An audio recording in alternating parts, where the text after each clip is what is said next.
Good morning students.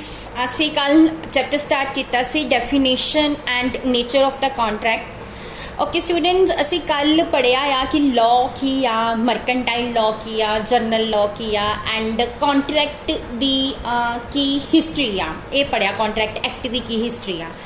अज असी पढ़ांगे कि contract दी formation किद्दां हुंदी आ ते कॉन्ट्रैक्ट दा मतलब की हुंदा आ। सब तो पहला कॉन्ट्रैक्ट का मतलब की हुंदा है। Contract means an agreement enforceable by law. Contract की है वो एग्रीमेंट आ जिन्हों तुसी लॉफुली इनफोर्स कर सकते हैं, लीगली जिन्हों तुसी मनवा सकते हैं, कोर्ट में जा सकते हैं जिन्हों फुलफिल कराने लई उस एग्रीमेंट नूं कॉन्ट्रैक्ट कहा जाता है। सो एग्रीमेंट दे विच की हुंदा, दोनों साइड तो यानी दोनों पार्टीज प्रॉमिस करदियां आ एक दूसरे नूं। सो एक जिहड़ा आ उन्हां दे विच एक कॉन्ट्रैक्ट जिहड़ा आ क्रिएट हो जाता आ। किस तरह नाल? सब तो पहला तो है कि by agreement and a contract. Agreement and contract सब तो ज़्यादा कॉमन मैथड आ कॉन्ट्रैक्ट दा। इहदे विच की आ कि दोनों पार्टीज आपस दे विच म्यूचुअली नैगोशिएट करदियां आ।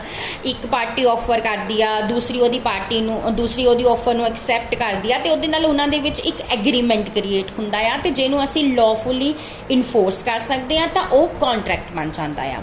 सैकेंड आ by a standard form contract. कुछ कॉन्ट्रैक्ट्स जिहड़े हुंदे आ स्टैंडर्ड फॉर्म कॉन्ट्रैक्ट्स हुंदे आ। जिस तरह तुसी इंश्योरेंस कराउण चाहुंदे हो तां एक ही तरह दी इंश्योरेंस फॉर्म जिहड़ा हुंदा तुहाडे सारिਆਂ ਦੇ ਕੋਲੋਂ साइन कराया जाता है। बाकी उस फॉर्म दे विच फिल करन वाली इन्फॉर्मेशन अलग अलग हुंदी आ बट वो फॉर्म सेम हुंदा आ। इस तरह तुसी बैंक च अकाउंट ओपन कराउण चाहोगे उत्थे भी तुहाडे कोलों एक अकाउंट ओपनिंग फॉर्म भरवाया जाएगा, वो फॉर्म सेम हुंदा आ। उन्हां कॉन्ट्रैक्ट्स नूं स्टैंडर्ड फॉर्म कॉन्ट्रैक्ट्स कहा जाता क्योंकि उन्हां दी स्टैंडर्ड फॉर्मैट आ, वो इक्को फॉर्मैट आ, बस उहदे विच डिटेल चेंज हो जाती आ, बाकी वर्डिंग सेम रहिंदी आ। उहनूं असीं स्टैंडर्ड फॉर्म कॉन्ट्रैक्ट कह दिंदे आ और प्री ड्राफ्टिड कॉन्ट्रैक्ट भी कहने आ। एंड थर्ड हैगी आ बाय द परमिजरी इस्टॉपल। कई बारी की हुंदा आ कि कोई परसन जिहड़ा हैगा किसी नूं कोई प्रॉमिस कर दिंदा आ और उन्हें क्योंकि प्रॉमिस किया आ इसलिए वो बाउंड हो जाता उन्होंने फुलफिल करन दे लई और इहदे करके उन्हां दोनां दे विच एक जिहड़ा आ कॉन्ट्रैक्ट बन जाता। इहनूं असीं कहने आ बाय परमिजरी इस्टॉपल। हुण ये तो स्टूडेंट्स हो गई कॉन्ट्रैक्ट दी फॉर्मेशन। हुण असीं पढ़ना कॉन्ट्रैक्ट कहंदे किहनूं आ, उहदी डेफिनेशन की आ। सब तो पहला कॉन्ट्रैक्ट की डेफिनेशन की हैगी आ। कॉन्ट्रैक्ट की डेफिनेशन तो हुणी जिहड़ी हैगी आ तुहानूं दसी आ। Contract means an agreement enforceable by law. Contract का मतलब की आ, वो एग्रीमेंट जिन्हों लॉफुली इनफोर्स किया जा सकता है। सो हुण इत्थे दो गल्लां बन गईयां, एक एग्रीमेंट एंड दूजा ओदी इनफोर्सेबिलिटी। हुण सब तो पहला असीं पढ़ांगे कि एग्रीमेंट किनूं कहंदे आ। अगर सैक्शन 2 सबसैक्शन ई की गल करिए तो एग्रीमेंट का मतलब आ एवरी प्रॉमिस और every set of promises forming the consideration for each other. कि एवरी प्रॉमिस यानी कि एक परसन जड़ा प्रॉमिस कर रहा आ और इन रिटर्न दूसरा परसन भी उहदे अगेंस्ट एक प्रॉमिस उन्होंने दे रहा आ।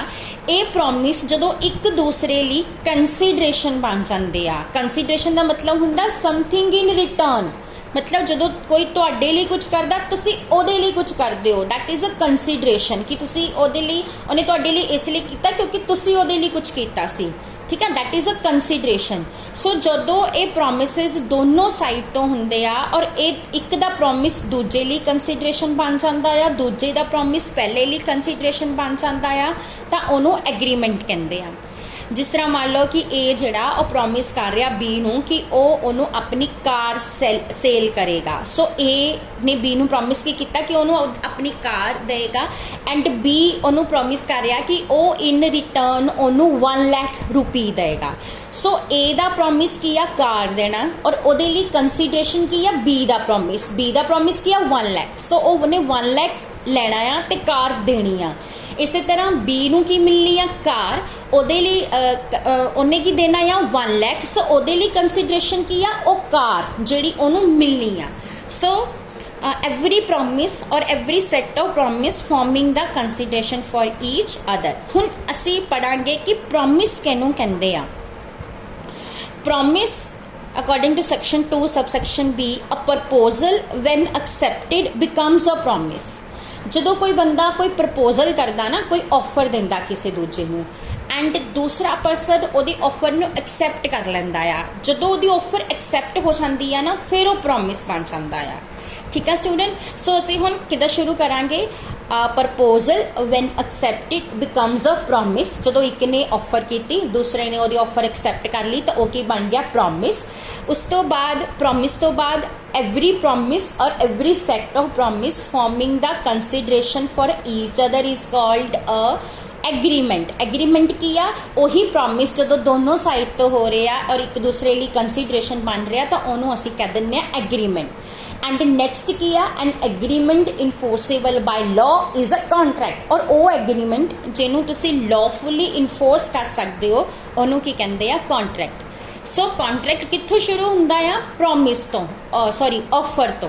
ਆਫਰ ਐਕਸੈਪਟ ਹੋਣੀ ਆ ਤਾਂ ਪ੍ਰੋਮਿਸ ਬਣਨਾ ਆ, ਪ੍ਰੋਮਿਸ ਨੇ ਐਗਰੀਮੈਂਟ ਬਣਨਾ ਆ, ਔਰ ਐਗਰੀਮੈਂਟ ਨੂੰ ਜਦੋਂ ਤੁਸੀਂ ਲੌਫੁਲੀ ਇਨਫੋਰਸ ਕਰ ਸਕਦੇ ਆ ਤਾਂ ਉਹਨੂੰ ਜਿਹੜਾ ਆ ਕੰਟਰੈਕਟ ਕਹਿੰਦੇ ਆ। ਸੋ ਅਸੀਂ ਐਗਰੀਮੈਂਟ ਵਾਲਾ ਪੋਰਸ਼ਨ ਕਰ ਲਿਆ। ਹੁਣ ਸੈਕਿੰਡ ਆ ਇਨਫੋਰਸੇਬਿਲਟੀ ਲਾਅ। ਐਟ ਲਾਅ ਸਟੂਡੈਂਟਸ ਸਾਰੇ ਐਗਰੀਮੈਂਟ ਜਿਹੜੇ ਆ ਉਹ ਕੰਟਰੈਕਟ ਨਹੀਂ ਹੁੰਦੇ। all agreements are not a contract. ਠੀਕ ਆ, ਸਿਰਫ ਉਹੀ ਐਗਰੀਮੈਂਟਸ ਕੰਟਰੈਕਟ ਬਣਦੇ ਆ ਜਿਨ੍ਹਾਂ ਨੂੰ ਲੌਫੁਲੀ ਇਨਫੋਰਸ ਕੀਤਾ ਜਾ ਸਕਦਾ ਆ। ਠੀਕ ਆ, ਹੁਣ ਜਿਸ ਤਰ੍ਹਾਂ ਦੇਖ ਲਓ ਕਿ ਤੁਸੀਂ ਕਿਸੇ ਨੂੰ ਜਿਹੜਾ ਹੈਗਾ ਪ੍ਰੋਮਿਸ ਕਰ ਰਹੇ ਹੋ ਕਿ ਜਾਂ ਤੁਸੀਂ ਕਿਸੇ ਨੂੰ ਇਨਵਾਈਟ ਕਰ ਰਹੇ ਹੋ ਆਪਣੇ ਘਰ ਡਿਨਰ 'ਤੇ, ਤੁਹਾਡਾ ਕੋਈ ਫਰੈਂਡ ਆ, ਠੀਕ ਆ, ਉਹ ਫਰੈਂਡ ਜਿਹੜਾ ਹੈਗਾ ਆ ਮੰਨ ਲਓ ਚੰਡੀਗੜ੍ਹ ਤੋਂ ਹੁਸ਼ਿਆਰਪੁਰ ਆ ਰਿਹਾ ਆ ਟਰੈਵਲ ਕਰਕੇ ਡਿਨਰ ਵਾਸਤੇ, ਠੀਕ ਆ, ਔਰ ਜਦੋਂ ਉਹ ਤੁਹਾਡੇ ਘਰ ਪਹੁੰਚਦਾ ਆ ਤੇ ਤੁਸੀਂ ਘਰ ਨਹੀਂ ਹੋ, ਤੁਸੀਂ ਕਿਤੇ ਹੋਰ ਚਲੇ ਗਏ ਹੋ, ਘਰ ਨੂੰ ਲੌਕ ਲੱਗਿਆ ਹੋਇਆ ਆ। ਹੁਣ ਤੁਸੀਂ ਵੀ ਇੱਕ ਤਰ੍ਹਾਂ ਤੁਹਾਡਾ ਤੇ ਉਹਦਾ ਐਗਰੀਮੈਂਟ ਹੀ ਸੀਗਾ ਨਾ ਕਿ ਉਹਨੇ ਤੁਹਾਡੇ ਘਰ ਆਉਣਾ ਆ ਤੇ ਤੁਸੀਂ ਉਹਨੂੰ ਡਿਨਰ ਕਰਾਉਣਾ ਆ, ਬਟ ਹੁਣ ਉਹ ਤੇ ਆਇਆ ਤੇ ਤੁਸੀਂ ਅਵੇਲੇਬਲ ਨਹੀਂ ਆ। ਬਟ ਇਸ ਐਗਰੀਮੈਂਟ ਨੂੰ ਉਹ ਲੌਫੁਲੀ ਇਨਫੋਰਸ ਨਹੀਂ ਕਰ ਸਕਦਾ, ਉਹ ਕੋਰਟ 'ਚ ਨਹੀਂ ਜਾ ਸਕਦਾ ਇਸ ਗੱਲ ਨੂੰ ਲੈ ਕੇ ਕਿ ਇਸ ਬੰਦੇ ਨੇ ਮੈਨੂੰ ਬੁਲਾਇਆ ਤੇ ਹੁਣ ਆਪ ਘਰ ਨਹੀਂ ਹੈਗਾ ਔਰ ਮੇਰਾ ਇੰਨਾ ਖਰਚਾ ਹੋ ਗਿਆ, ਮੇਰਾ ਇੰਨਾ ਪੈਟਰੋਲ ਲੱਗ ਗਿਆ, ਮੈਂ ਇੰਨਾ ਟੋਲ ਪੇ ਕੀਤਾ, ਸੋ ਮੈਨੂੰ ਉਹ ਇਹਦੇ ਤੋਂ ਦਵਾਇਆ ਜਾਵੇ। ਨੋ, ਯੂ ਕਾਂਟ, ਉਹ ਕੋਰਟ ਵਿੱਚ ਨਹੀਂ ਜਾ ਸਕਦਾ। ਸੋ ਇਸ ਲਈ ਉਹ ਐਗਰੀਮੈਂਟ ਜਿਹੜਾ ਕੰਟਰੈਕਟ ਨਹੀਂ ਆ। ਸੋ ਕਿਹੜੇ ਐਗਰੀਮੈਂਟ ਕੰਟਰੈਕਟ ਹੁੰਦੇ ਆ? ਜਿੱਥੇ ਪਾਰਟੀਜ਼ ਦੀ ਇੰਟੈਂਸ਼ਨ ਲੀਗਲ ਰਿਲੇਸ਼ਨਸ਼ਿਪ ਕ੍ਰੀਏਟ ਕਰਨ ਦੀ ਹੁੰਦੀ ਆ, ਸਿਰਫ ਉਹੀ ਐਗਰੀਮੈਂਟਸ ਕੰਟਰੈਕਟ ਬਣਦੇ ਆ।